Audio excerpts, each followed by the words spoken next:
कुंज बिहारी जय राधा माधव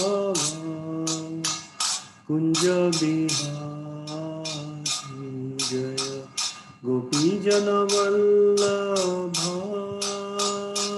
जय गिरिवरधारी जय गिरिवरधारी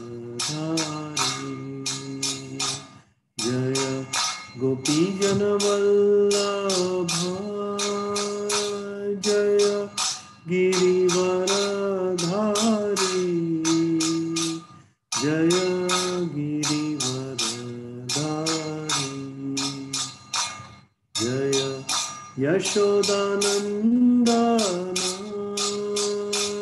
जय ब्रजजनरंजन जय ब्रजजनरंजन जय यशोदानंदन जय ब्रजजनरंजन जय ब्रजजनरंजन जय यमुनातीरवनचारी जय कुञ्जबिहारी जय यमुनातीरवनचारी जय कुञ्जबिहारी जय यमुनातीरवनचारी जय कुञ्जबिहारी जय यमुनातीरवनचारी जय कुञ्जबिहारी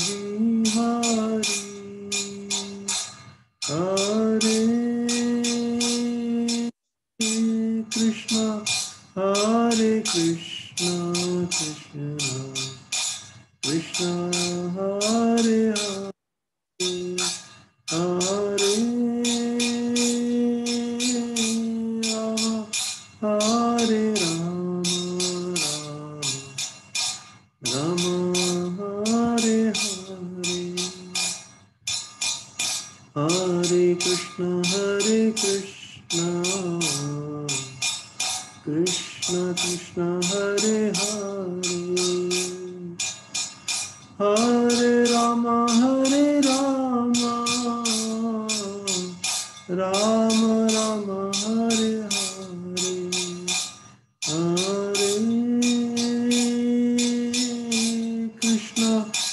हरे कृष्ण कृष्ण कृष्ण हरे हरे हरे राम हरे राम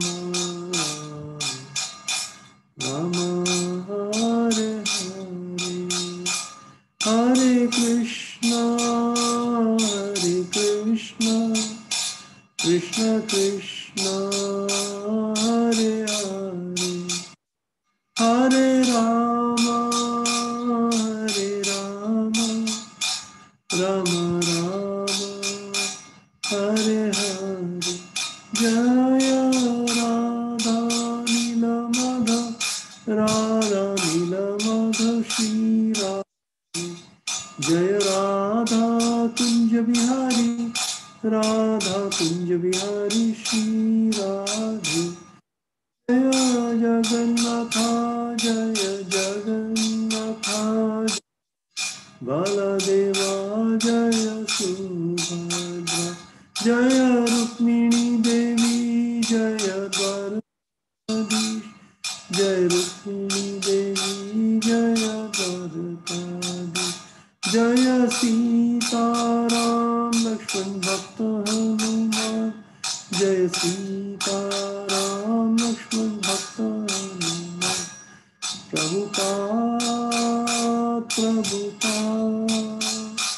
प्रभुपाद जय प्रभुपाद जय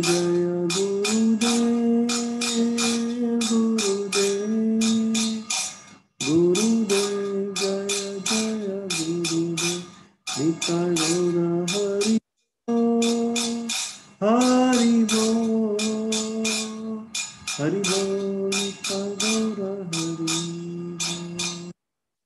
श्री गौर निताय की जय।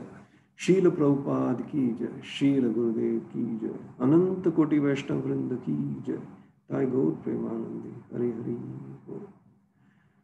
ओम नमो भगवते वासुदेवाय।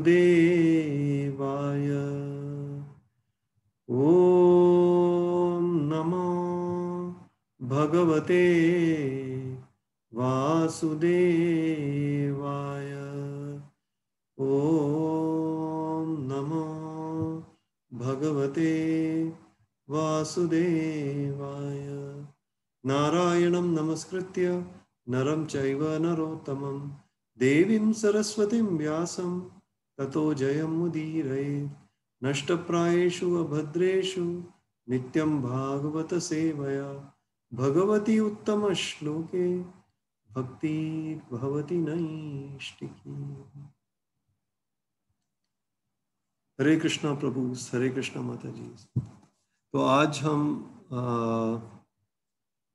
भागवतम से पहला स्कंद 8वां अध्याय और 23वां श्लोक पर चर्चा करेंगे।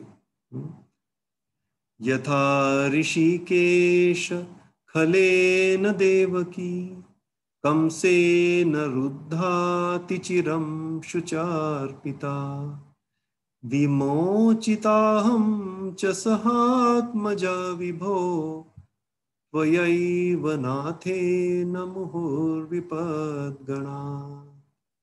यथा ऋषिकेश खलेन देवकी कंसेन रुद्धाति चिरं शुचार्पिता विमोचिताहं च सहात्मजा विभो त्वयैव नाथेन मुहुर्विपद्गणा।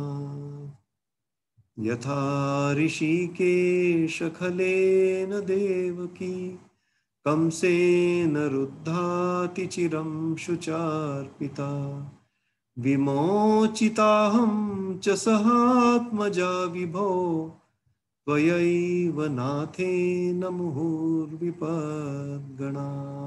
शब्दार्थ: यथा मानो ऋषिकेश इंद्रियों के स्वामी, खलेन ईर्ष्यालु के द्वारा, देवकी श्री कृष्ण की माता, कंसेन राजा कंस द्वारा, रुद्धा बंदी बनाया गया, अतिचिरम दीर्घ काल तक, शुच अर्पिता दुखी, विमोचिता मुक्त किया, अहम च मैं भी, सह आत्मजा अपने बच्चों सहित, भो हे महान, त्वया एव आप ही के द्वारा, नाथेन रक्षक के रूप में, मुहुहु निरंतर, विपद गणात विपत्तियों के समूह से।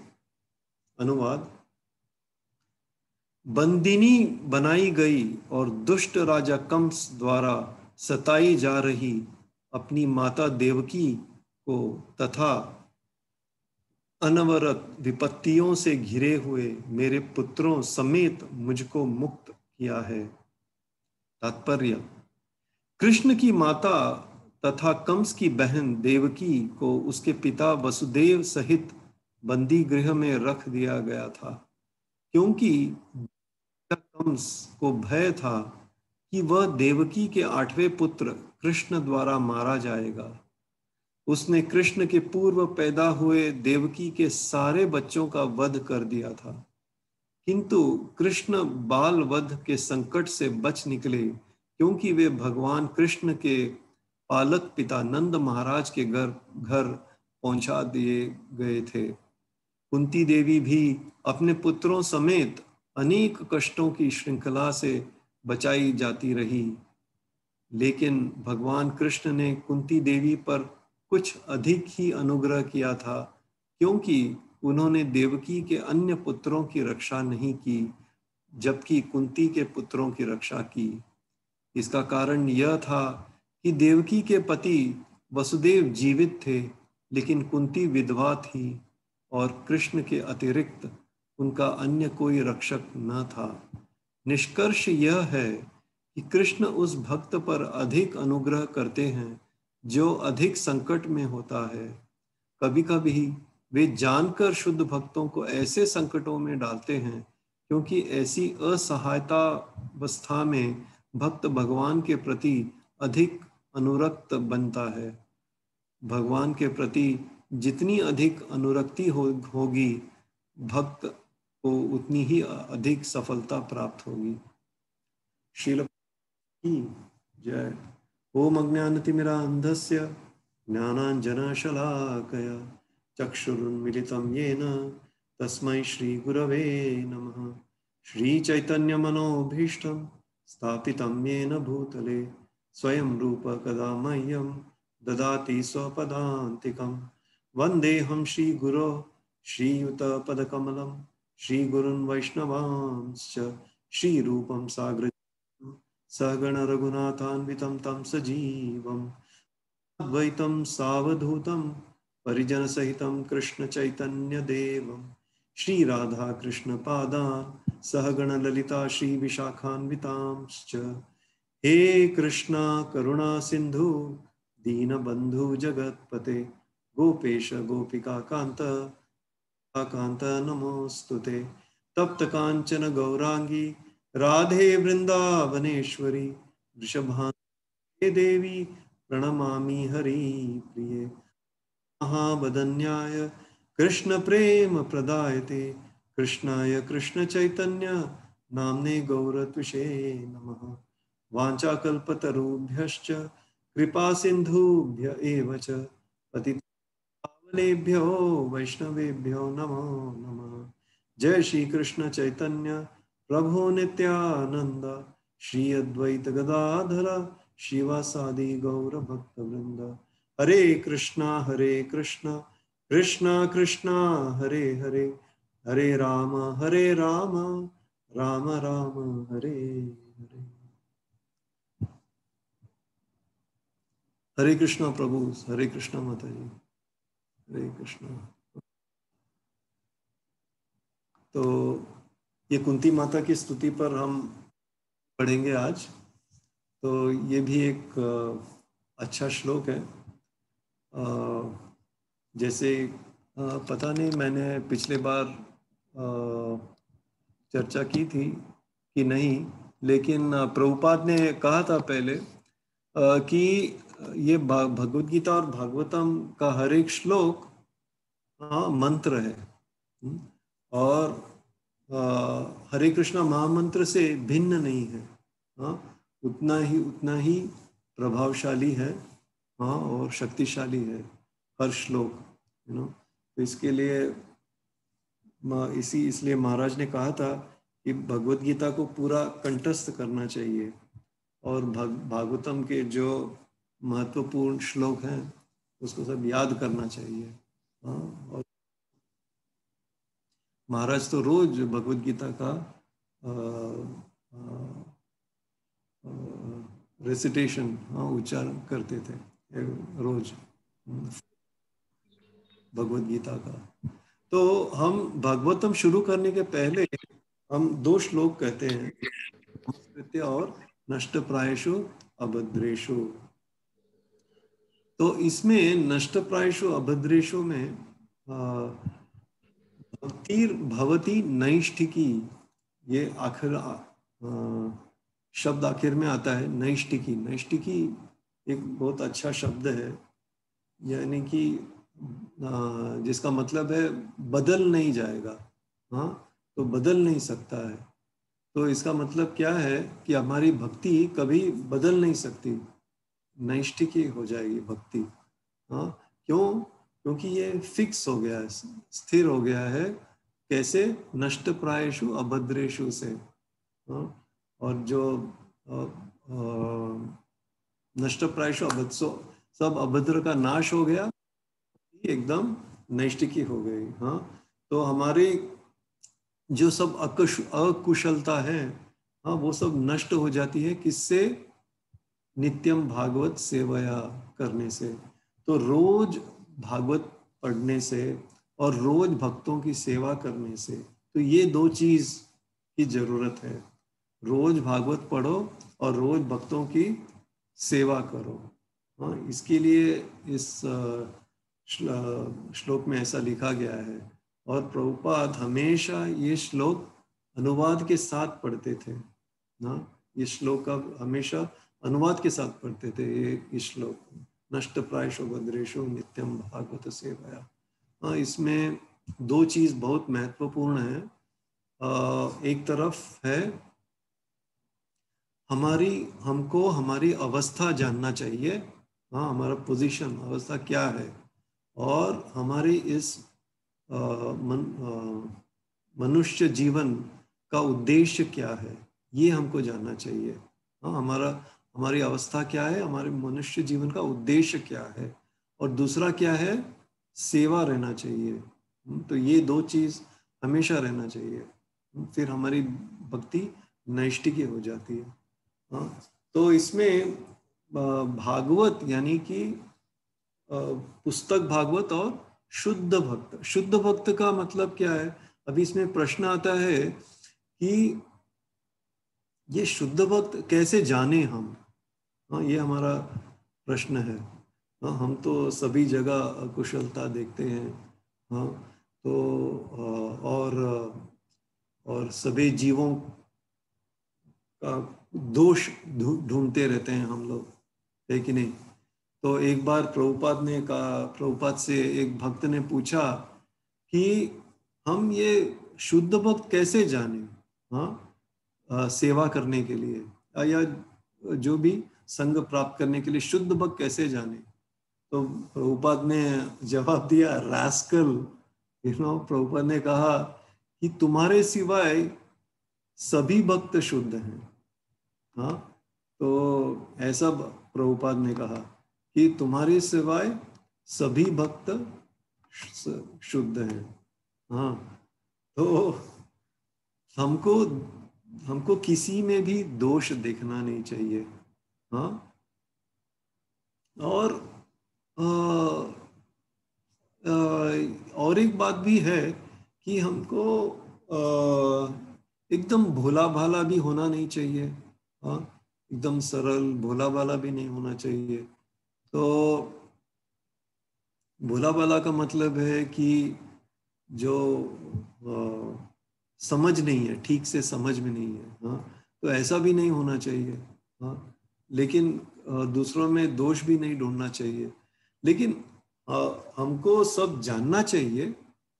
हाँ, फिर भी हमारे व्यवहार को संभलना चाहिए, नियंत्रित में रखना चाहिए। ये मतलब है प्रभुपाद का। हाँ, तो सब कुछ जानकर भी हमारा व्यवहार नियंत्रित करना रहना चाहिए। तो और किसी में दोष कभी नहीं ढूंढना चाहिए, कभी कभी नहीं। ये महाराज हमेशा एकदम रिपीट करते थे कि कभी मत ढूंढो, कभी मत ढूंढो, कभी क्रिटिसाइज मत करो, ऐसे महाराज हमेशा बोलते थे। हाँ, अगर हमको किसी के बारे में, किसी वस्तु के बारे में सोचना है तो अच्छा ही सोचो, बुरा क्यों सोचने हो। हाँ, तो हमेशा अच्छे के बारे में सोचना चाहिए। हाँ, तो सभी चीजों में, सभी जीवों में, हाँ, बुरा होगा शायद, लेकिन अच्छा भी होगा। तो इसलिए हमको अच्छा ही ढूंढना चाहिए। तो भागवतम में चौथा स्कंद, चौथा अध्याय और 12वां श्लोक, तो ये श्लोक महाराज ने हम लोग को सिखाया था। हाँ, दोषान परेशान ही गुणेषु साधवो गृणन्ति केचिन्न भवादृशो द्विज गुणांश्च फल्गून् बहुलीकरिष्णवो महत्तमास्तेष्विदात् भवानघम्। ये श्लोक सती कहती है अपने पिता दक्ष से। जब दक्ष ने शिव के बारे में बहुत बुरा भला कहा, तब ये सती दक्ष को कहती है, हाँ, कि तुम्हारे जैसा आदमी, हाँ, सिर्फ दोष ही देखता है दूसरों में। हाँ, दक्ष, तुम्हारे जैसा आदमी सिर्फ दोष ही देखता है दूसरों में। हाँ, लेकिन ये शिव जी हैं, मेरे पति हैं, हाँ, दूसरों में दोष तो नहीं देखते, हाँ, दोष ढूंढते नहीं है वो, लेकिन अगर कोई थोड़ा भी अच्छा गुण है तो उसको एकदम बढ़ा के बात करते हैं। हाँ, शिव जी तो इतने महान हैं शिव जी, लेकिन लेकिन ये इतनी अनफॉर्चुनेटली, अनफॉर्चुनेटली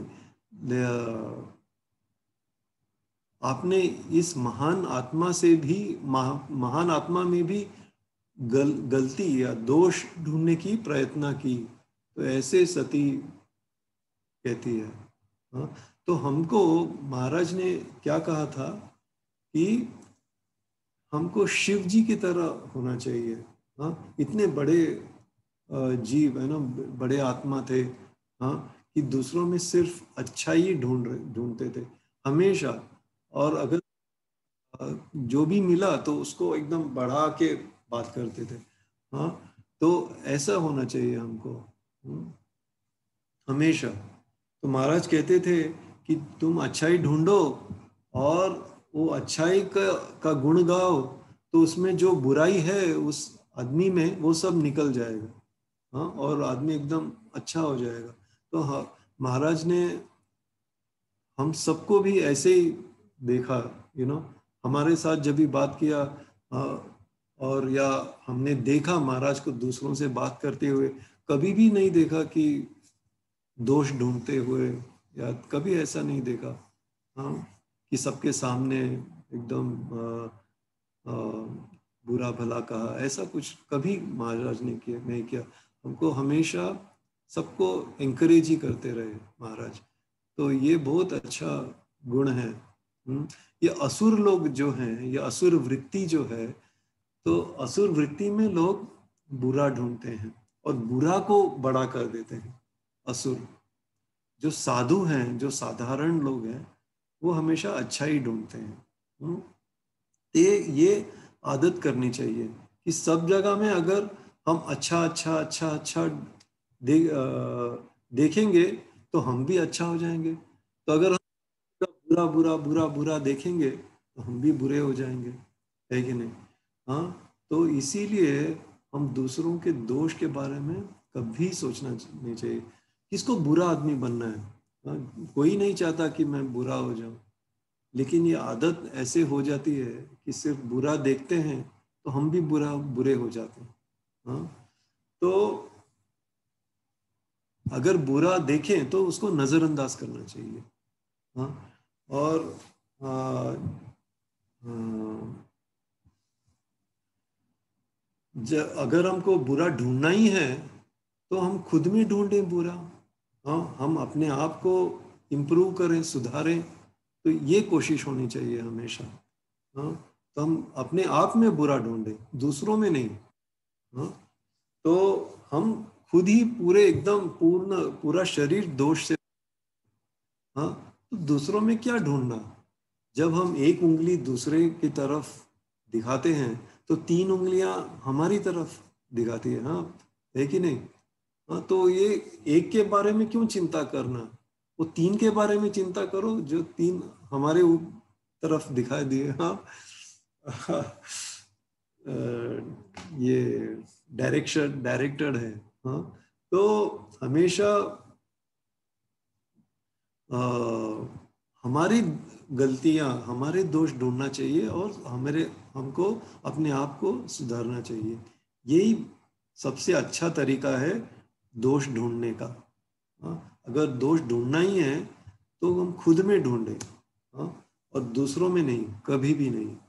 हाँ, तो ये महाराज हमको हमेशा सिखाते थे, व्यवहार अच्छा होना चाहिए, व्यवहार अच्छा होना चाहिए हमेशा, तो ये, लेकिन अगर कोई अथॉरिटी है, हम तो यू नो अगर अधिकार है, हमारा पोजीशन ऐसा है, तो हम हाँ कभी कभी ढूंढ सकते हैं, लेकिन ये भी अवॉइड करना चाहिए। हाँ, तो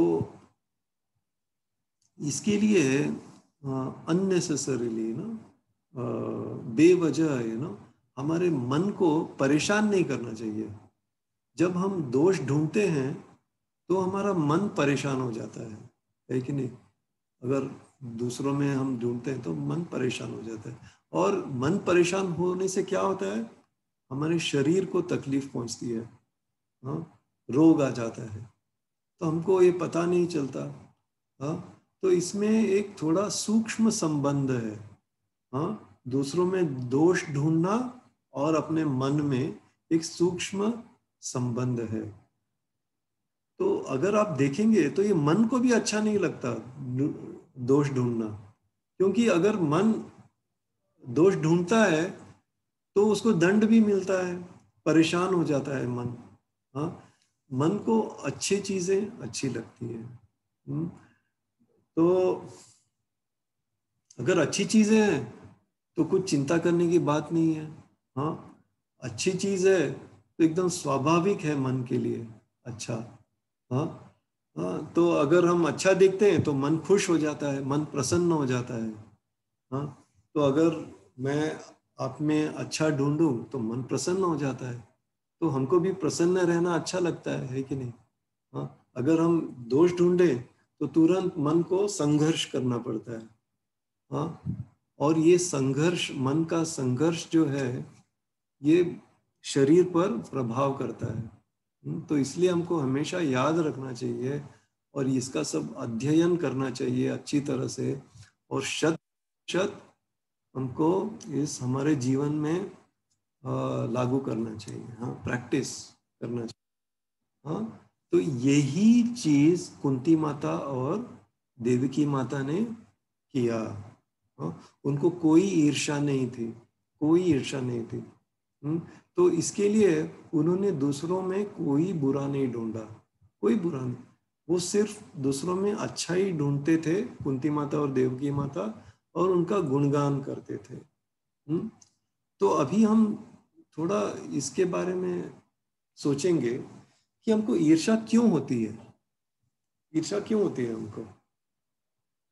अभी अगर हम देखें कि दूसरों में तो अच्छे गुण हैं, हाँ, और हम हमसे थोड़े अच्छे परिस्थिति में हैं, हाँ, तो हमको थोड़ा ईर्ष्या होने लगता है।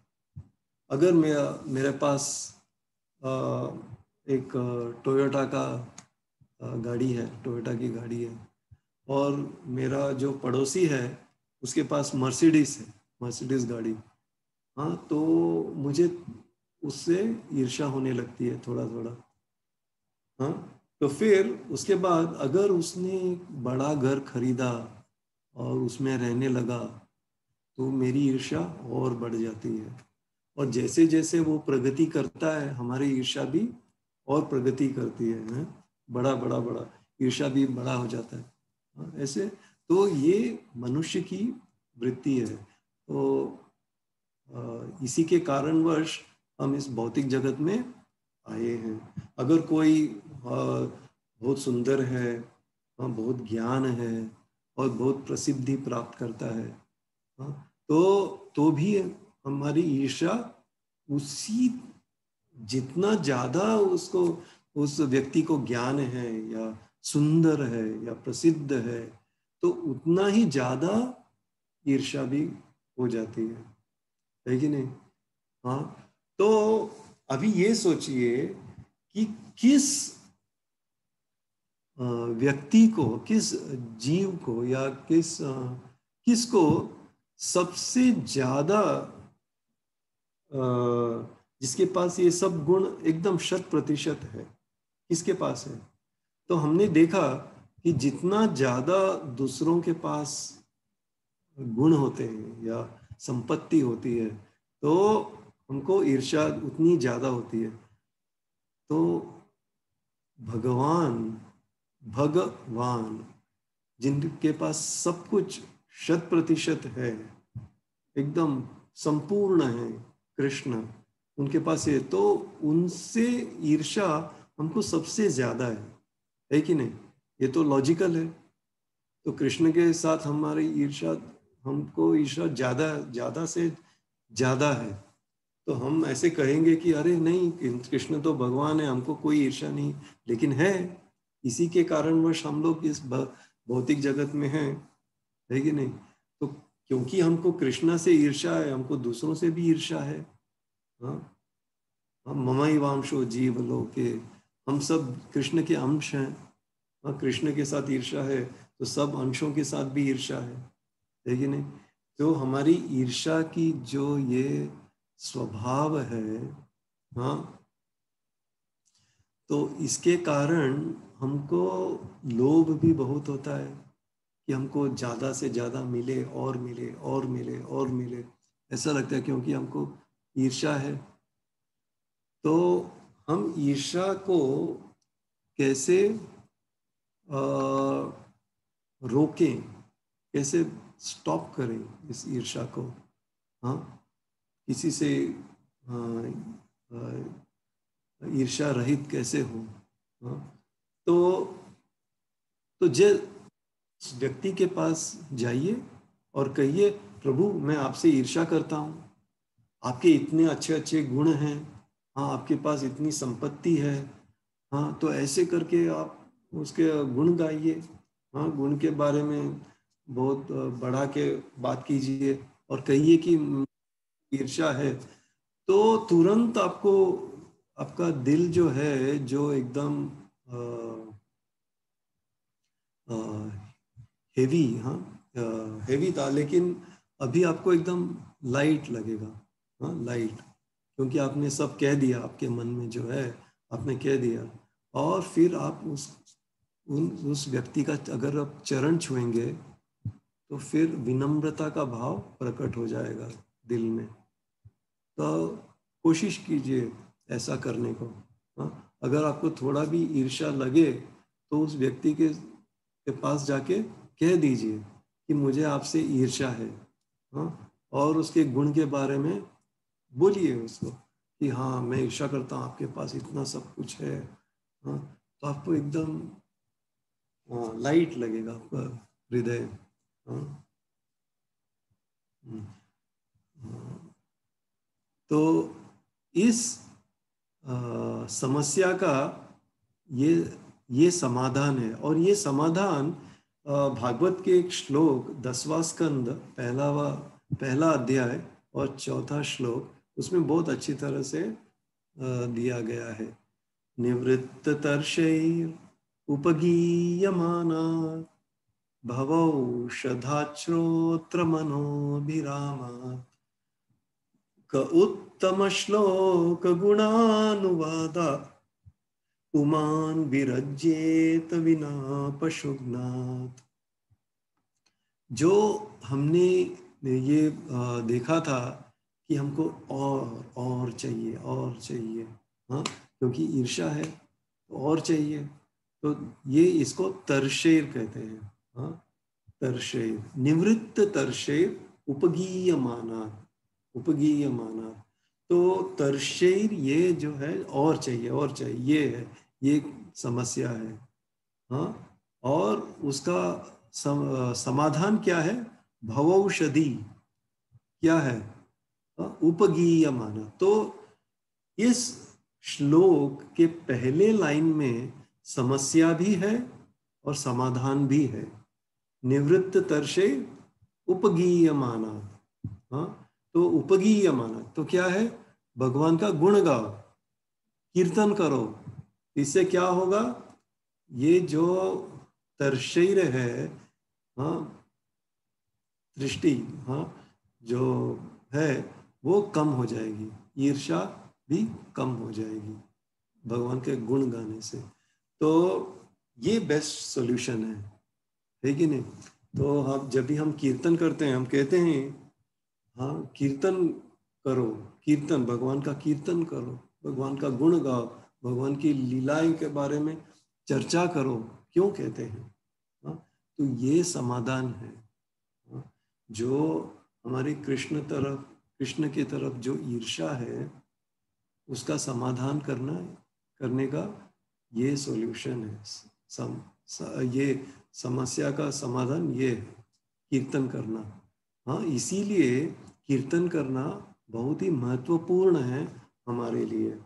हाँ, और ये शास्त्रों का अध्ययन करना बहुत ही महत्वपूर्ण है। हाँ, क्योंकि इसमें जब हम कृष्णा का गुण गाते हैं, तो ये तो भगवान प्रसन्न हो ही जाते हैं, ये तो एक तरफ है। लेकिन इससे और महत्व क्या है?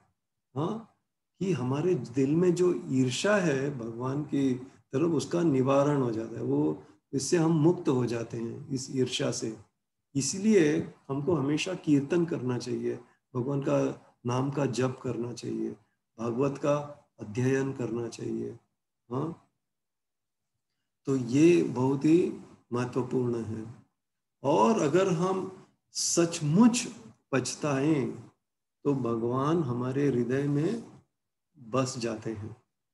भगवान हमारे जो ईर्ष्या है वो हृदय से निकल जाता है, और भगवान बस जाते हैं हमारे हृदय में। तो ये भी बहुत अच्छी तरह से तीसरा स्कंद 31-13वां श्लोक में लिखा है, आतप्यमान हृदये वसितम नमामि, आतप्यमान हृदये वसितम नमामि। और सिर्फ यही नहीं, कृष्ण कहते हैं 11वां स्कंद 14वां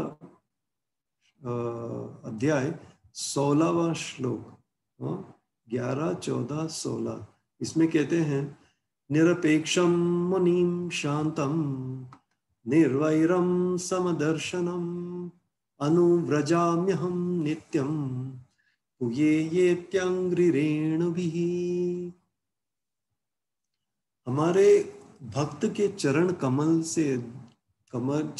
में जो धूल है, मैं ये चाहता हूँ, कृष्ण उद्धव जी को कहते हैं कि मुझे ये धूल चाहिए, मेरे भक्तों के चरण कमल में जो धूल है मुझे वो चाहिए, वो मैं अपने सिर के ऊपर डालना चाहता हूँ। क्यों? क्योंकि इससे जो मेरे अंदर जो भौतिक जगत है उसको मैं शुद्ध करना चाहता हूँ इन भक्तों के चरण कमल के धूल से। तो इसीलिए मैं हमेशा जो शुद्ध भक्त हैं उनके मैं पीछे पीछे पीछे रहता हूँ।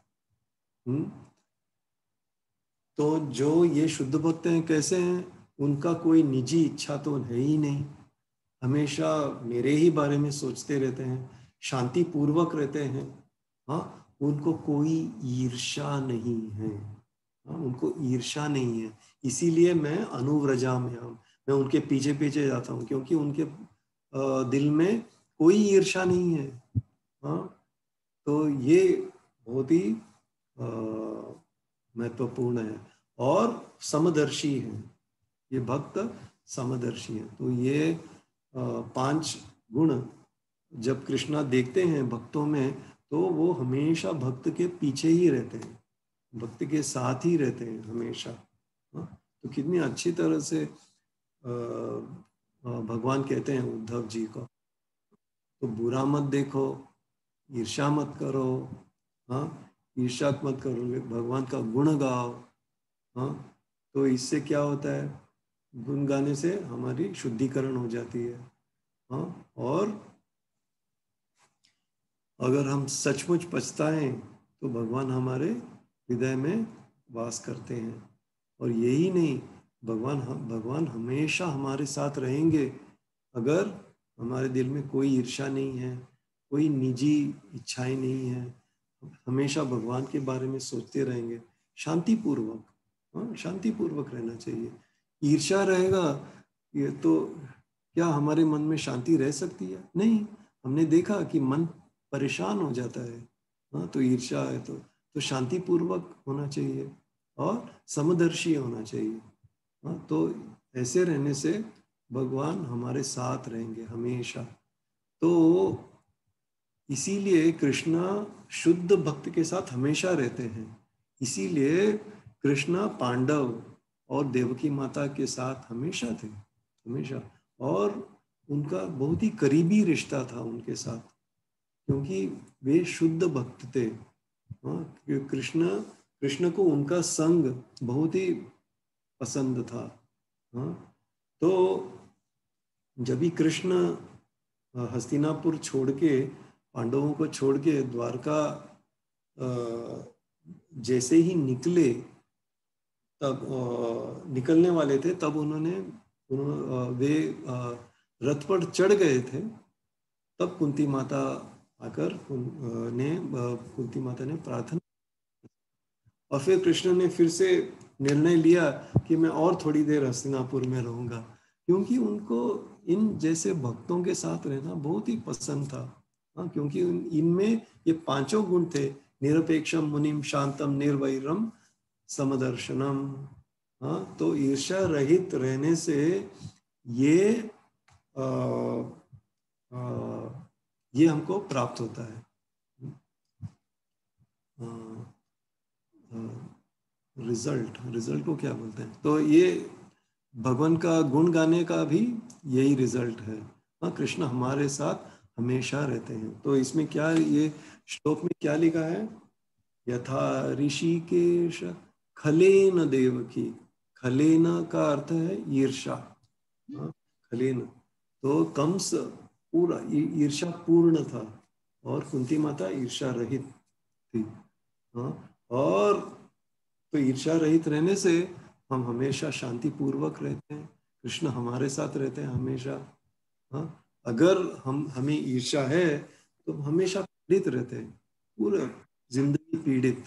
और अंत में नष्ट हो जाता है, सब कुछ नष्ट हो जाता है। तो ईर्ष्या कभी नहीं करना चाहिए। भी नहीं करना चाहिए। तो कंस का क्या अंत हुआ, रावण का क्या अंत हुआ? हाँ, नष्ट हो गया सब कुछ। इससे कुछ फायदा नहीं है हमको। हाँ, ईर्ष्या करने से, दूसरों में बुराई ढूंढने, दोष ढूंढने में कुछ फायदा नहीं है। तो इस श्लोक में, और इससे अगला श्लोक में, 24वां श्लोक में, कृष्ण कुंती माता कृष्ण की लीलाएं को याद करती है। हाँ, तो कृष्ण की लीला याद करने से बहुत अच्छा प्रभाव पड़ता है हम पर। वो 12वां स्कंद, 12वां अध्याय और 50वां भागवतम में लिखा है, तदेव रम्यम रुचिरं नवम नवम, तदेव शश्मन् मनसो महोत्सवम, तदेव शोकार्णवशोषणा यदुत्तम श्लोक यशोनुगीयते। जो शब्द भगवान कृष्ण के गुण वो बहुत ही आकर्षक होते हैं। ये शब्द बहुत ही आकर्षक होते हैं, बहुत रिलीशेबल को क्या बोलते हैं? दिल पसंद, मुझे पता नहीं क्या, तो रिलीशेबल होता है, और हमेशा स्वच्छ। तो ऐसे शब्द हैं भगवान के, जो भगवान के गुण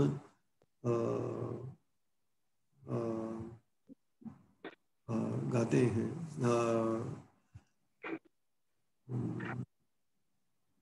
जो भगवान के गुण का उल्लेख करते हैं, जो शब्द, वो ऐसे रहते हैं, बहुत आकर्षक। हाँ, तो ये शब्द एकदम नित्य उत्सव की तरह है, मन के लिए नित्य उत्सव की तरह है। हमने देखा कि बुरा ढूंढने से मन परेशान हो जाता है, और भगवान का गुण गाने से नित्य उत्सव हो जाता है, मन खुश हो जाता है, और जो पीड़ा है, संकट है, वो सब सूख जाते हैं, सूख जाते हैं। तो जब हम ये शब्द सुनते हैं या उच्चारण, तो हम भगवान से, कृष्ण से बहुत आकर्षित हो जाते हैं। और ये जो भौतिक जो कार्य हैं, इनमें हमको कोई दिलचस्पी नहीं रहती, कोई आकर्षण नहीं रहता इनसे। हाँ, तो ये शब्द बहुत रुचि है इन शब्दों में, और दिल को वो शांति मिलती है और कोई परेशानी नहीं है। तो और जितनी बार भी हम सुने, कभी उबते नहीं है इससे, कभी उबते नहीं है। हमको लगता है कि और सुने इसको, इसके बारे में, है कि नहीं? हम भगवान की जो भी लीलाएं हैं हम कितने बार सुनते हैं। अभी सर्वेश्वर्य प्रभु भी दामोदर लीला कितनी अच्छी तरह से बोल रहे हैं, तो हमको अच्छा लगता है सुनने को। हर साल सुनते हैं फिर भी अच्छा लगता है सुनने को, कभी उगते नहीं है। ये है भगवान, ये शब्द जो भगवान के गुण गाते हैं, तो इनका ये ये गुण है। तो अगर हमको लगता है कि ये सब एकदम बोरिंग है, कुछ आकर्षण नहीं है इनमें, तो ये हमारे दूषित हृदय का प्रतिबिंब है। क्योंकि हमारा दूषित हृदय पूरे भौतिक इच्छाओं से भरा है, तो फिर कृष्ण में कोई दिलचस्पी नहीं आती है। तो इससे कैसे बाहर जाएं इससे हम? हाँ, तो बाहर निकलने का एक ही रास्ता है। हाँ, श्रीमद् भागवतम को सुनो, श्रीमद् भागवतम का श्रवण करो। हाँ, लेक्चर तो हमको रोज मौका मिलता है श्रीमद् भागवतम सुनने का। हाँ, वैष्णव सेवा प्रभु ने शुरू किया ये, तो इसका फायदा उठाओ, रोज भागवत सुनो। हाँ, और भागवत की शक्ति से ये जो हमारे जीवन में संकट हैं, हाँ, पीड़ाएं हैं, वो सब सूख जाएंगे, सब नष्ट हो जाएंगे। हाँ, तो ये कृष्ण भावनामृत भी एक उत्सव है, उत्सव। हाँ, तो जो भक्त हैं कृष्ण भावनामृत में, तो वो हमेशा खुश रहते हैं। हाँ, जैसे कि रोज उत्सव ही है, हर हर पल एक उत्सव है। हाँ, तो ऐसे सोचिए कि कुंती माता इतनी तकलीफ में थी, लेकिन सिर्फ भगवान की याद करने से उनकी जो चेतना है, कॉन्शियसनेस एकदम स्वच्छ हो गई, और वो भगवान से बहुत आकर्षित हो गई। हाँ, और जैसे कि उनका जीवन पूरा एक उत्सव ही था। हाँ, इतनी मुश्किल में रहने पर भी उनका जीवन उत्सव जैसा ही था। हाँ, तो कुंती माता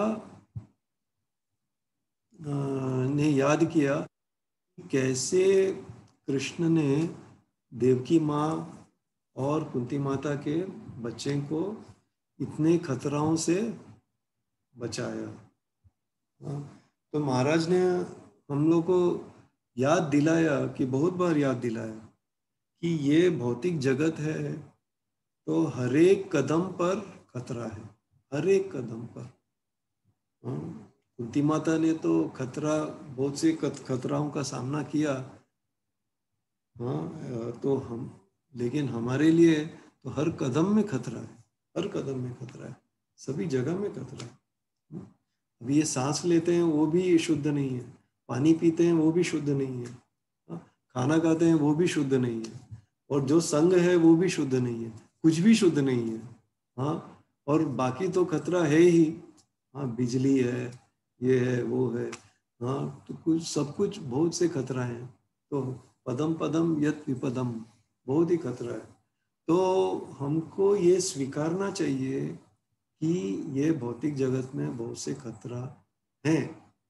जन्म, मृत्यु, जरा, व्याधि, आध्यात्मिक, आदि दैविक, आदि भौतिक, ये सब खतरा है। हाँ, लेकिन ये जो भौतिक इच्छाएं हैं, हाँ, और जो मन जो चंचल है, जो नियंत्रित नहीं है, जो इंद्रिय हैं, ये तो और भी इससे बड़े खतरा है ये सब। हाँ, तो इनसे बड़े हैं। ओके, और इससे भी और गहराई में अगर हम सोचें, तो कृष्ण को भूल जाना, हाँ, और ये भी भूल जाना कि हम आत्मा हैं, हम भगवान की नित्य दास हैं, ये भूल जाना, ये तो सबसे खतरे वाली बात है। हाँ, तो बाकी तो खतरा है, तो ये सब बहुत ही और भी खतरा है इसमें। तो कृष्ण को हमेशा याद रखना चाहिए। महाराज ने हमेशा याद दिलाया, बहुत बार याद दिलाया। जो ये पहला स्कंद है, 18वां अध्याय 48वां श्लोक, उसमें लिखा है ना परीक्षित महाराज के बारे में, उन्होंने कोई प्रतिक्रिया नहीं किया। महाराज हमेशा हम लोगों को याद दिलाते थे कि कोई प्रतिक्रिया न करना ये सबसे बेहतरीन प्रतिक्रिया है। जो भी हो हमको, जो भी हो हमको, हाँ, कोई कुछ भी करे हमको, प्रतिक्रिया मत करो। ये भगवान का, महाराज का हमेशा अनुदेश है हम लोगों के लिए। कोई प्रतिक्रिया न करना ये सबसे बेहतरीन प्रतिक्रिया है, ये हमको हमेशा याद रखना चाहिए। तो कृष्ण, अगर कोई हमसे बुरा व्यवहार करे तो कृष्ण है ना, लेकिन हमको ये भी सोचना चाहिए, नहीं सोचना चाहिए कि हाँ करो करो, तुमको जो करना है, मैं तो कुछ नहीं करूँगा, लेकिन कृष्ण तुमको देख लेंगे, ये भी नहीं सोचना चाहिए। हाँ, ऐसा भी नहीं सोचना चाहिए। सिर्फ अम्बरीश महाराज के जैसे कृष्ण का ध्यान करना चाहिए, कृष्ण का नाम लेना चाहिए, ये सबसे बेहतर चीज़ है। हाँ, बेस्ट। तो कृष्ण पर हमको हमेशा विश्वास रहना चाहिए। ये देवकी की बड़प्पन थी। हाँ, उन्होंने अपने भाई को कभी श्राप नहीं दिया, कभी श्राप नहीं दिया। तो अभी उनके 6 बच्चों का मृत्यु हो गया, उन्होंने हत्या की कंस ने, लेकिन कुछ एक बार भी देवकी ने कंस को श्राप नहीं दिया, क्योंकि बड़ी भक्ति, भगवान की बड़ी भक्ति। कितना तकलीफ सहा उन्होंने, और फिर भगवान उनके कोख से जन्म लिया भगवान ने, और फिर बाद में उन बच्चों को देवकी की पास भी लाए, और देवकी अपने पुत्रों से मिली भी। हाँ, तो हमको इससे मालूम पड़ता है कि हम इससे सीख सकते हैं कि भक्त, कभी कभी लगता है कि भक्त ने सब कुछ खो दिया है। हाँ, हमको लगता है कि भक्त ने सब कुछ खो दिया है, लेकिन भगवान हमारे पास जो नहीं है वो हमेशा हमको प्रदान करते हैं, और जो है वो हमेशा रखते हैं। ये अनन्यास चिंतयन्तो मां ये जना पर्युपासते तेषां नित्याभियुक्तानां योगक्षेमं वहाम्यहम्। तो ये भगवान ने एकदम इंश्योरेंस दिया हमको। हाँ, तो LIC के बिल्डिंग पे हम देखते हैं ना, योगक्षेमम वहाम्यहम्। तो LIC ऐसा कुछ नहीं करती है, लेकिन भगवान ने कहा, भगवान कृष्ण गारंटी देते हैं। LIC से कुछ गारंटी नहीं है, तो लॉस ही होता है LIC से। हाँ, लेकिन कृष्ण के साथ कभी लॉस नहीं होता है।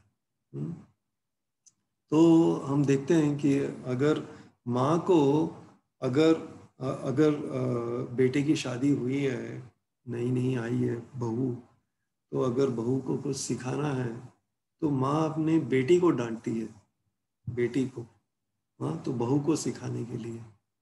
हाँ, तो बहू को डायरेक्ट नहीं डांटती है, बेटी को डांटती है, तो बहू देख के सीख जाती है। हाँ, तो ये टेक्निक है सास का। तो इसी तरह कृष्ण भी जब भी भक्तों के ऊपर तकलीफ डालते हैं, भक्तों को तकलीफ झेलना पड़ता है, तो ये भी एक तरीका है कृष्ण का सभी जीवों को सिखाने का, है कि नहीं। तो भागवतम में हम कितना पढ़ते हैं, हाँ, ध्रुव महाराज ने कितना तकलीफ सहा, प्रहलाद महाराज ने कितना तकलीफ सहा, लेकिन इससे हमको बहुत कुछ सीखने को मिलता है। तो ये भी भगवान का तरीका है। हाँ, तो कुंती माता ने बहुत तकलीफ सहा, लेकिन इससे हमको सीखने को मिलता है। हाँ, तो विचलित नहीं होना चाहिए। तो ये जो शुद्ध भक्त हैं कभी विचलित नहीं होते, कभी उनका परेशान नहीं होते हैं।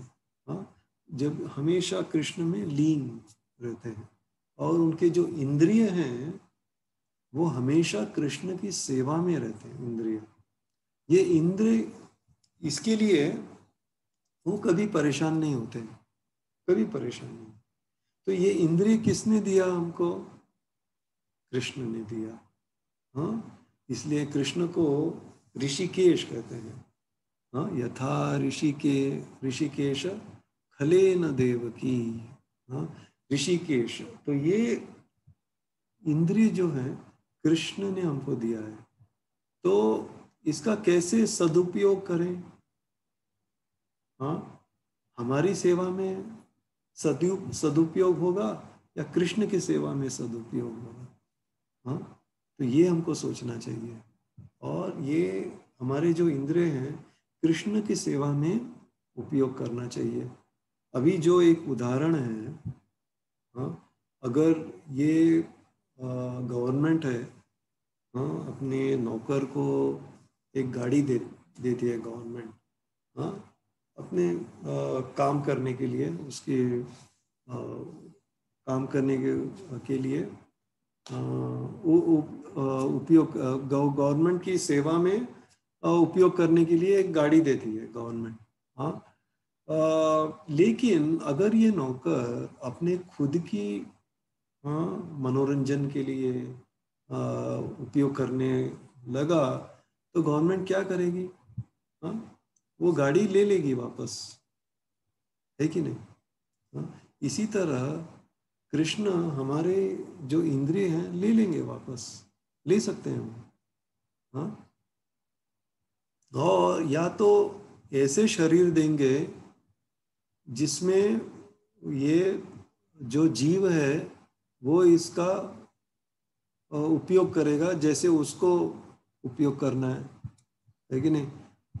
ये अगर हम इस मनुष्य जीवन में हमारे इंद्रियों का सही उपयोग नहीं किया हम लोगों ने, तो हमको कृष्ण बोलेंगे ओके ठीक है, तुम पेड़ हो जाओ, या तुम शेर हो जाओ, या सुअर हो जाओ।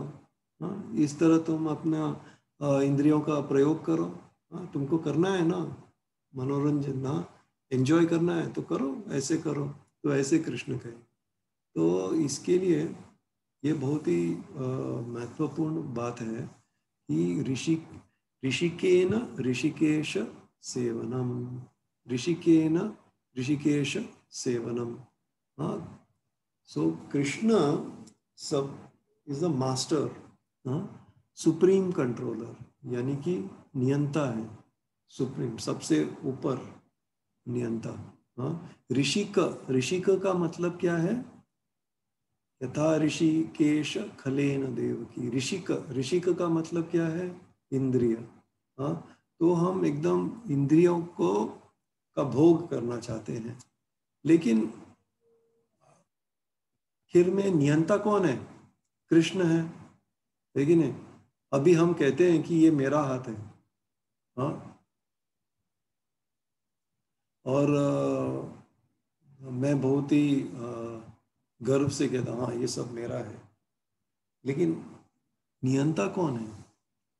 नियंता तो कृष्ण है। हाँ, अगर हम ये हाथ ठीक से उपयोग नहीं करेंगे तो एक दिन इसका शक्ति अगर कृष्णा ने निकाल लिया, हाँ, ले लिया वापस, तो हम पैरालाइज हो जाएंगे, हम ये हाथ का उपयोग ही नहीं कर सकते हैं फिर, है कि नहीं। हाँ, हाँ, तो अगर हम कहें कि ये मेरा हाथ है, मैं इसका उपयोग करूँगा, हाँ, लेकिन अभी पैरालाइज हो गया, क्या कर सकते हो? हाँ, कौन नियंता कौन है? हाँ, मुझे कृष्णा ने दिया है कृपा करके, ये इंद्रिय सब दिया है, लेकिन हमने कृष्ण के सेवा में उपयोग नहीं किया, तो कृष्णा कभी भी ये वापस ले सकते हैं, कभी भी।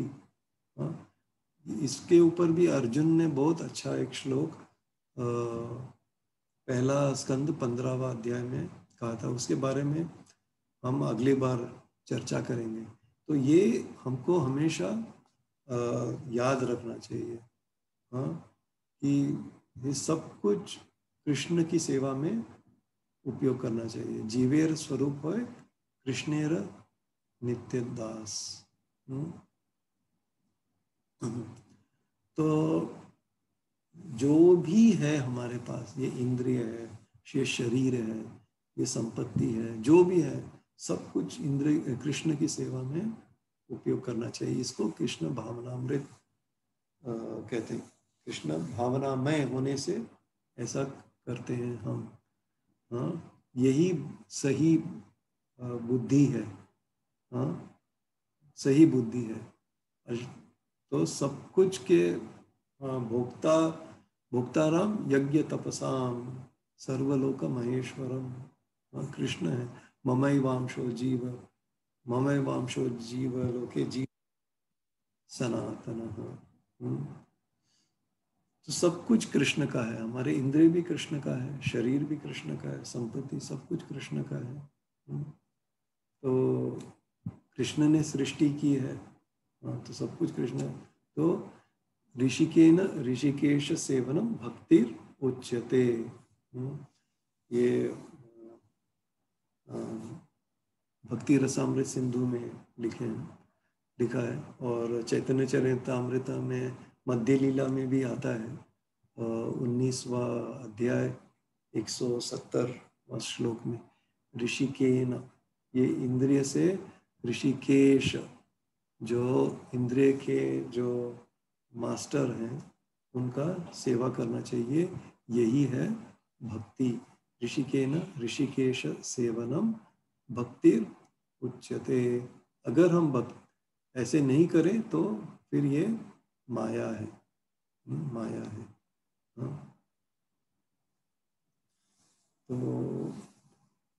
अभी हम इधर विराम देंगे, और अगली बार इसी श्लोक पर थोड़ा और चर्चा करेंगे और आगे बढ़ेंगे। अभी समय हो गया है, तो अगर कोई प्रश्न है या कुछ कहना चाहता है तो प्लीज। हरे कृष्णा।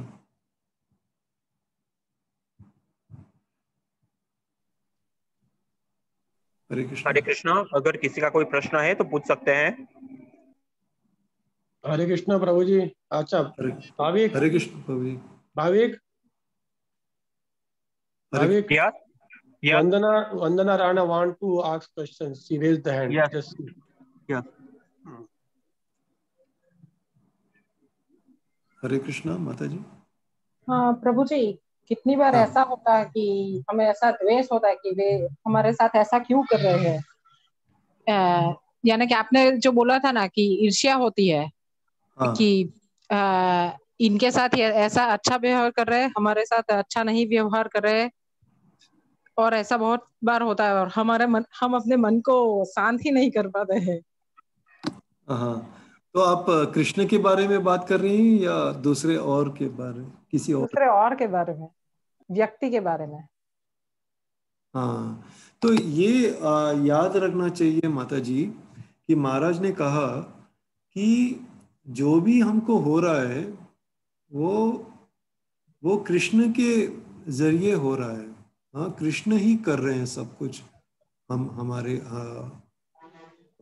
हाँ, तो ये हमको याद रहना चाहिए हमेशा, कि ना कि ये आदमी हमसे बुरा व्यवहार कर रहा है या ये आदमी हमसे अच्छा व्यवहार कर रहा है। तो महाराज ने कहा हम जाप करते हैं, हाँ, तो कृष्ण का नाम लेते हैं, तो ऐसा नहीं है कि सब कुछ हमारे साथ अच्छा ही होगा। हाँ, तो आपने पांडवों के जीवन में भी देखा, ये वो तो इतने शुद्ध भक्त थे, उनको कितना तकलीफ झेलना पड़ा उनको। तो महाराज कह रहे थे, महाराज ने कहा कि जो अच्छा हो रहा है वो हो रहा है, वो कृष्ण की कृपा है। हाँ, अगर जो बुरा हो रहा है हमारे साथ वो हमारे कर्म के वजह से हो रहा है। हाँ, तो ये हमको हमेशा याद रखना चाहिए। हाँ, तो अगर हम ऐसा नहीं सोचेंगे तो हम दूसरों को हमेशा दोषी ठहराएंगे कि हाँ तुम हमारे साथ बुरा व्यवहार कर रहे हो। हाँ, तो हमको ये जो भक्त है वो हमेशा ऐसा नहीं सोचता है। हाँ, वो सोचता है कि हाँ ये हमारी ही कोई गलती है, हमारे कर्म खराब हैं, तो इसलिए हमको कृष्ण हमको ये दे रहे हैं, ऐसा दंड दे रहे हैं। हाँ, तो फिर भी हमारा कर्म इतना बुरा है, फिर भी हमको इतना थोड़ा ही दंड मिल रहा है, ऐसा सोचना चाहिए। और दूसरों, महाराज ने कहा कि डोंट ब्लेम अदर्स। महाराज ने हमेशा हम लोगों को कहा कि दूसरों को कभी ब्लेम नहीं करना चाहिए। हाँ, कष्ट हमको मिल रहा है वो हमारे ही वजह से मिल रहा है, हम ही कारण हैं इसके। हमने देखा कि हमारे जो इंद्रिय हैं, हम जो उपयोग करते हैं इसका दुरुपयोग करते हैं। हम दुरुपयोग करने के कारण हमारा जो विकर्म होता है उसके कारण हमको जो बुरा होता है वो इसी के कारण होता है, विकर्म के कारण। हमारे जो इंद्रिय हम ठीक से उसका उपयोग नहीं करते, सदुपयोग नहीं करते, हम दुरुपयोग करते हैं। हाँ, तो दूसरों को ब्लेम, तो इसके लिए थोड़ा माता जी प्रैक्टिस पड़ेगा, क्योंकि ये एकदम आसानी से नहीं होता। हमको अगर कोई कुछ कह दे हमको, तो हमको तुरंत हमको प्रतिक्रिया करने की इच्छा होती है। हाँ, तो हमको इमीडिएटली महाराज को याद करना चाहिए, अरे महाराज ने कहा ऐसा मत, कुछ मत करो, तो चुप एकदम। तो फिर महाराज और कृष्ण सब कुछ देख लेंगे। हाँ, तो ये आपको याद रखना चाहिए। हमको माता जी, हमको ऑफिस में भी ऐसा बहुत ये ऐसा एक्सपीरियंस हुआ। तो जब मैं इधर इंडोनेशिया आया तो ऑफिस में बहुत से लोग मुझसे ठीक से व्यवहार नहीं कर रहे थे, तो मुझे भी बहुत कष्ट हुआ कि ऐसा कर रहे, लेकिन महाराज ने कहा कि प्रतिक्रिया मत करो, तुम्हारा जो काम है वो बहुत अच्छी तरह से करो, और दूसरों को एकदम कंपैशन, कंपैशन तो क्या बोलते, भूल गया मैं, तो दया। कंपैशन से, हाँ हाँ दया से, हाँ दया रखना चाहिए। तो ऐसे काम करो तो सब कुछ अच्छा हो जाएगा। तो मैंने ऐसे ही किया, महाराज ने जो कहा मैंने वैसे ही किया। मैंने उनको कोई उनसे मैंने सोचा कि ये जो हमसे व्यवहार कर रहे हैं ये लोग, ये मेरे, ऐसा सोच के मैंने एकदम अपना काम जितना अच्छी तरह से कर सकता हूँ वैसे किया मैंने। अगर मैं उनको मेरे कमरे में बुलाऊंगा तो वो नहीं आते थे, तो मैं उनके कमरे उनके पास जाता था बात करने के लिए। कोई बात नहीं, कोई ईगो अहंकार कुछ नहीं, क्या करने का है अहंकार लेके। हाँ, तो ऐसा करके मैं व्यवहार किया, तो उनका पूरा व्यवहार मेरे साथ बदल गया एकदम। बहुत, अभी तो एकदम अच्छे हैं सब लोग मेरे से। तो ये ऐसा है माता जी। तो एकदम महाराज ने जो कहा, कृष्ण जी ने जो कहा, उस पर हमको अगर पूर्ण विश्वास है और पूर्ण विश्वास के साथ हम व्यवहार करेंगे तो सब कुछ आपको आपको मालूम पड़ जाएगा। अभी आपको लगेगा, आप विचलित हो जाएंगे अगर कोई ऐसा व्यवहार कर रहा है, लेकिन थोड़ी अगर आपने महाराज का अनुदेश का पालन किया तो आप थोड़ी ही दिन में आपको आप जान जाएंगे कि हाँ मैंने किया, महाराज ने जो कहा था वो एकदम सही है, आपको ऐसा लगेगा। हाँ, तो ऐसा डिस्टर्ब मत हो जाइए, परेशान मत होइए। कुछ परेशान, महाराज ने हमेशा हमको कहा कि जो भी हो जिंदगी में परेशान मत हो, सब कुछ टेम्पररी है, थोड़ी समय के लिए है, चला जाएगा। अगर तुम जप नहीं कर रहे हो या भागवत पढ़ नहीं सकते, फिर परेशान हो जाओ, वो ठीक है, वो अच्छा परेशानी है। तो ऐसे महाराज ने कहा माता जी। तो परेशान मत होइए, हमेशा याद रखिए, हमेशा महाराज का याद रखिए। तो कैसे महाराज का याद रखें? हाँ, तो रोज महाराज का लेक्चर सुनिए। अभी तो महाराज हमारे साथ इधर नहीं है, तो महाराज के सिर्फ शब्द ही हैं, तो उसको हम सुन सकते हैं रोज। ऐसे जो अभी ये शाम को जो भागवत कथा, तो उसको आप सुन सकती हैं। हाँ, तो हमेशा आपको महाराज का याद आएगा। तो ऐसे याद आने से उनका अनुदेश भी याद आएगा, और जब ऐसी स्थिति आएगी तब आपको कैसे व्यवहार करना ऑटोमेटिक आ जाएगा। तो ऐसा करना चाहिए माता जी। हरे कृष्ण। हरे कृष्ण प्रभु जी। ठीक है ना माता जी? हाँ, हाँ जी। हरे कृष्ण प्रभु जी। हरे कृष्ण, हरे कृष्ण हरे प्रभु जी। कृष्ण। हाँ, हरे कृष्ण प्रभु जी। दंडवत प्रणाम प्रभु। दंडवत प्रणाम प्रभु जी।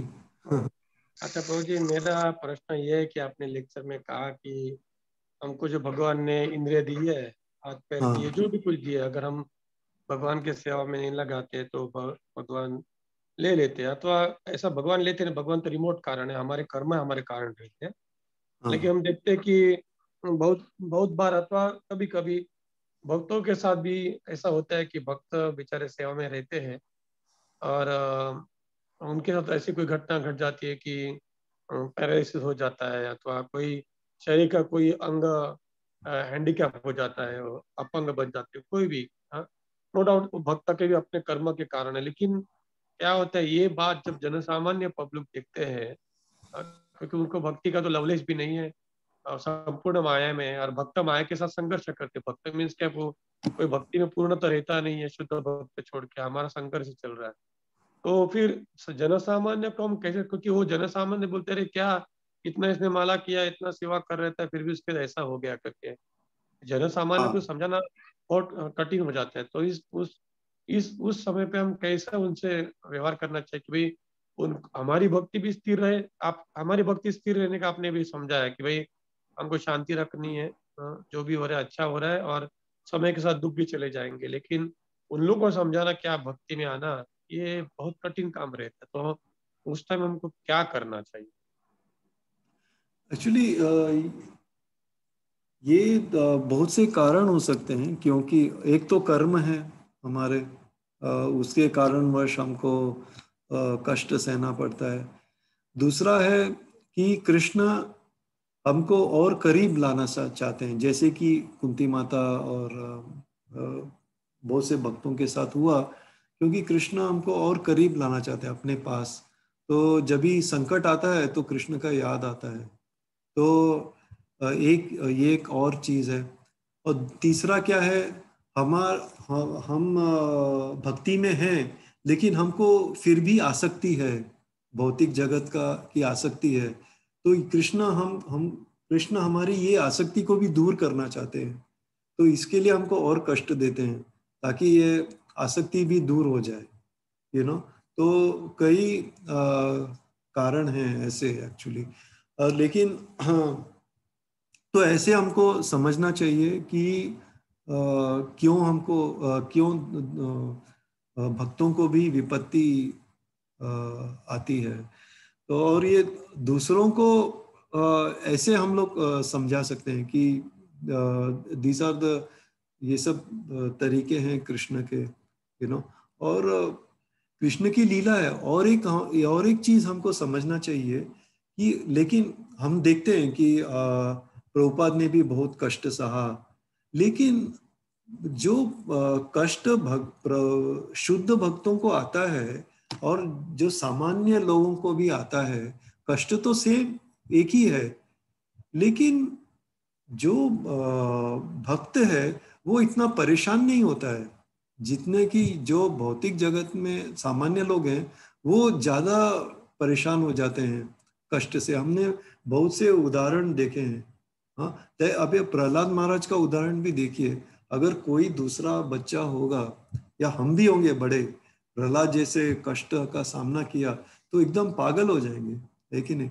लेकिन प्रहलाद महाराज हमेशा भगवान का याद करके हमेशा शांति पूर्वक ही थे। और उनको जो पीड़ा है उनको लगता नहीं है वो पीड़ा, जैसे एक भक्त थे, उनका शरीर में पूरा एकदम कीड़े आ गए थे ना, कीड़े, तो एकदम बहुत ही खराब हाल था उनका। तो कीड़ा जब भी गिर जाता था तो वो कीड़ा को उठा के फिर से अपने शरीर में डालते थे कि तुम खाओ, तुमको खाने का। तो ऐसा था उनका कंडीशन, लेकिन उनके शरीर से कोई बदबू या कोई कुछ नहीं था, कुछ नहीं। हाँ, उनको सफरिंग भी, उनको कोई पीड़ा कुछ लगा नहीं उनको। लेकिन अगर कोई सामान्य जीव को ऐसा हुआ तो एकदम रोता रहेगा वो, उनका हाल बहुत खराब रहेगा एक्चुअली। तो ये फर्क है। तो नॉर्मल लोगों को जो कठिनाई आती है और जो भक्त को कठिनाई आती है वो अलग, इट्स डिफरेंट एक्चुअली। तो वो बहुत कुछ सहन सकता है।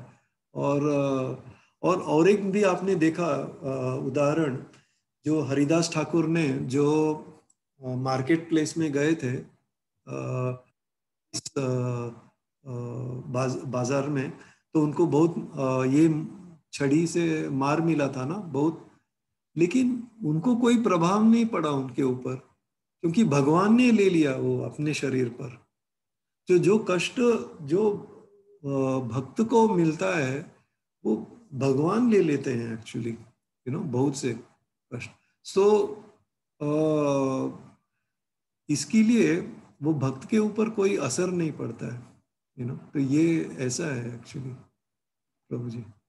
सो आई मीन ऐसे उदाहरण बहुत हैं, भक्त जो कष्ट सह रहे हैं लेकिन उनको ये कष्ट लगता नहीं है उनको, वो फिर भी वो नॉर्मल। अभी आप जयपताका महाराज को देखिए, वो इतना पैरालिसिस अटैक हो गया, कोई आम आदमी रहेगा वो बैठ जाएगा घर में, लेकिन अभी भी जयपताका महाराज इतना प्रचार कर रहे हैं, इतना इधर उधर इतना ट्रैवल करते हैं वो लोग, तो लगता है कि वो एकदम नॉर्मल है, जैसे कि वो लेक्चर देते हैं, ट्रैवलिंग करते हैं, लगता नहीं है कि उनको पैरालिसिस अटैक हुआ है करके। तो ये फर्क है भक्त में और नॉर्मल लोग में। ओके, थैंक यू प्रभु जी, थैंक यू प्रभु जी। Hare Krishna. Bhavik, you can close now. Hare Krishna प्रभु जी, मेरा भी प्रश्न है वो जो वंदना माता जी ने प्रश्न पूछा ना, उसके कंटिन्यूटी में ही है कि आपने कहा था कि अगर कोई हमारे साथ बुरा व्यवहार करता है या हमारे से बात नहीं करता है तो हम उनसे सामने से बात करनी चाहिए। लेकिन अगर हम सामने से बात करने का प्रयास करते हैं तो वो अगर ऐसा सोचेगा कि इसको ये मेरी जरूरत है, या मेरा प्रश्न सिर्फ इतना है कि क्या हमें सामने से बात करने का प्रयास करना चाहिए या फिर छोड़ देना चाहिए उनको कि जैसे कृष्ण की मर्जी, नहीं करनी बात तो नहीं कर रही हूँ। नहीं, हमको उसके साथ नॉर्मल व्यवहार ही करना चाहिए। हाँ, बेसिक क्या है कि प्रतिक्रिया नहीं करनी चाहिए। अगर हम उससे बात करें और उसको लगेगा कि हम वीक हैं, हाँ, कोई और हमारा वो एडवांटेज ले रहा है, तो उसको छोड़ दो फिर, जस्ट इग्नोर हिम, उसको क्या बोलते हैं, नजरअंदाज कर दो उसको, कुछ फर्क नहीं पड़ता, उसको दूर रहो फिर उसके साथ। लेकिन अगर नॉर्मल व्यवहार करने से उसका व्यवहार चेंज हो गया तो महाराज ने कहा, और एक चीज भी कहा कि अगर कोई हमसे बुरा व्यवहार करता है तो उसके यानी कि वो हमको कुछ कहता है, तो हम उसके पैर पड़ें और माफी मांग ले तो भी उसका दिल पिघल जाएगा, तो और उसका व्यवहार चेंज हो जाएगा। तो आप देखिए सिचुएशन कैसा है, तो उसके अनुसार आपको बिहेव करना चाहिए।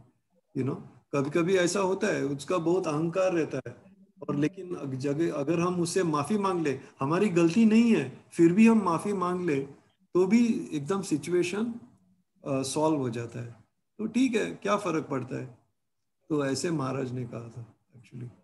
या ऐसा कर सकते हैं, या प्रतिक्रिया मत कीजिए, या फिर भी वो एकदम चिल्लाता है या व्यवहार में कुछ बदलाव नहीं है, तो छोड़ दो उसको, एकदम नजरअंदाज कर दो और उसका संग मत करो। तो यही बेस्ट है फिर। तो एक ना एक दिन वो जानेगा, वो कृष्ण के ऊपर छोड़ दो। हाँ, तो ऐसा ये जरूर कीजिए प्रभु जी, क्योंकि उसके हृदय में भी कृष्ण है, हमारे हृदय में भी कृष्ण है।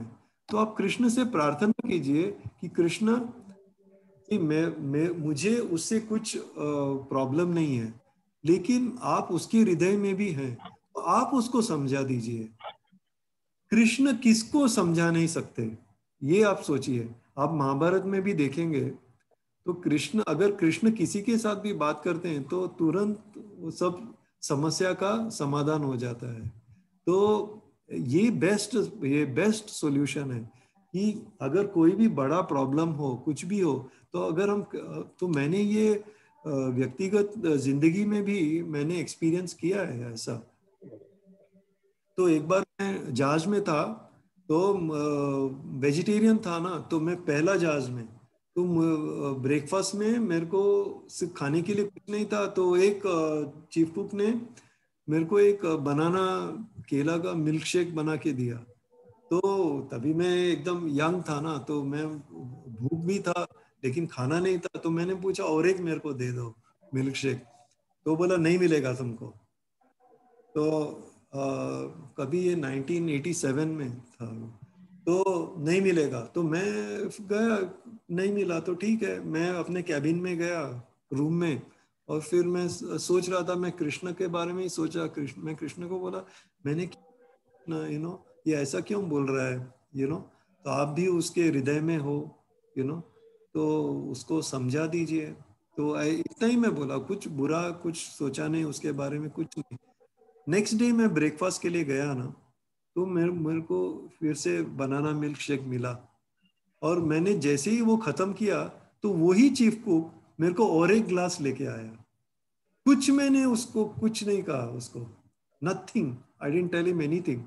तो खुद अपने आप ही मेरे को और एक ग्लास मिल्क शेक लाके दे दिया उसने, तो ये, तो कृष्ण हमारी बात सुनते हैं, कृष्ण हमारे हृदय में है, कृष्ण उसके हृदय में भी है। हाँ, तो जब भी हम कृष्ण को प्रार्थना करेंगे, कृष्ण तो आप ही संभालो इसको, तो आपके चरण में मैं ये समस्या डाल रहा हूँ, तो आप उसके हृदय में हो, तो आप ही सुलझाओ। तो कृष्ण आराम से सुलझा देंगे। ऐसा मैंने बहुत बार एक्सपीरियंस किया है ऐसे, you can do this actually. प्रभु जी, हाँ, यस माता जी। प्रभु जी, मगर अगर वो पर्सन आपके बहुत ही नजदीकी पर्सन है और आप उसको इग्नोर कर सकते हैं फिर भी? अगर नजदीक है, अगर सेम घर में रह रहा हो, तो कैसे इग्नोर नहीं कर। वही तो। हाँ, लेकिन हमारे प्रतिक्रिया मत कीजिए, प्रतिक्रिया मत कीजिए, नो रिएक्शन, लेकिन उसकी सेवा कीजिए। माता जी, एक और बात है, किससे सुलझा हम, सेवा से हमेशा दूसरे का दिल पिघल जाता है। अगर जो आदमी आपसे बुरा व्यवहार कर रहा है या औरत बुरा व्यवहार कर रही है, उनका सेवा करते रहिए, सेवा करते रहिए। जितना भी बुरा व्यवहार हो, सेवा करते रहिए, कृष्ण की याद करते रहिए, तो उसका दिल जरूर बदलेगा और व्यवहार भी बदलेगा। सेवा करने से, दूसरों की सेवा करने से उसका दिल जीत सकते हैं आप, दिल में परिवर्तन हो जाएगा, ये गारंटी है। ये हुआ भी है, ये इसका भी उदाहरण है। पहले एक भक्त के साथ ऐसा हुआ था, तो उसने ऐसा ही किया, रोज उसके लिए वो एक कुछ जूस बना के देता था।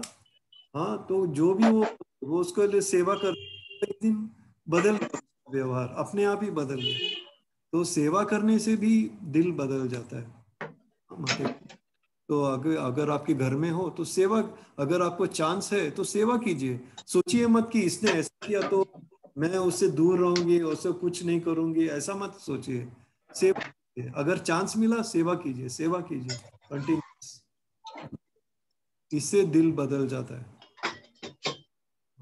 तो इससे हमारा दिल भी बदल जाता है। अगर हमारे दिल में भी दूसरे के लिए कुछ बुरा सोच रहे हैं, लेकिन हम फिर भी उसका सेवा करते रहें, तो हमारा भी दिल बदल जाता है। थैंक यू प्रभु जी। हरे कृष्ण प्रभु जी। हरे कृष्ण। हरे कृष्ण प्रभु जी। तो हरे अब हम ये लेक्चर की पूर्णाहुति की तरफ आगे बढ़ते हैं। तो मैं इस्कॉन मंदिर राजकोट के प्रमुख श्री वैष्णव सेवा प्रभु जी की तरफ से गोवर्धन प्रभु जी का खूब खूब धन्यवाद करना चाहता हूँ, जिन्होंने कुंती माता की प्रार्थना इस विषय के ऊपर इतना सुंदर लेक्चर दिया। प्रभु जी से फिर से नेक्स्ट सेशन में वापस मुलाकात होगी। तब तक के लिए सबको हरे कृष्ण। हरे कृष्ण। ग्रंथराज श्रीमद् भागवतम की जय। श्रील प्रभुपाद की जय। श्रील गुरुदेव की जय।